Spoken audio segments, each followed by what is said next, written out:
আজকে শ্রাবণ মাসের দ্বিতীয় সোমবার, আর বাজারে তো ঘি খাবো না, চলো একটু সর তুলে ঘি বানিয়ে নিই।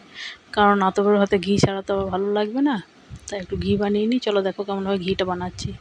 প্রথমে সরগুলো তুলে নিচ্ছি, এই যে দেখো তুলে রাখলাম। দিয়ে এবার ভালো করে ঘেটে একটু মেখে নিচ্ছি ভালো করে, দিয়ে এবার ফুটতে দিয়ে দিলাম। দেখো কিছুক্ষণের মধ্যে ঘি রেডি হয়ে যাবে। আর টাটকা ঘিও, আর ঠেকাঠেকি বাজারের ওই একটা ব্যাপার থাকে বলে, মানে মনের জন্য একটু বানিয়ে নিচ্ছি। আজকে তো আঁশ টাঁশ কিছু খাওয়া হবে না, সেই জন্য এত ঘি ছাড়া দেখবে একবারই ভালো লাগে না। এই যে দেখো ঘি হয়ে এসছে, এই যে কত তাড়াতাড়ি দেখো, বা ইজি, অথচ খুব মানে খাঁটি জিনিসটাও হচ্ছে, বানিয়ে নিয়েছি কত সুন্দর দেখো। আর এটা সেন্টও আলাদাই হবে, কোনো ভেজাল নাই, কিচ্ছু নাই। এরকমভাবে বানিয়ে নিতে পারো বেশি করে।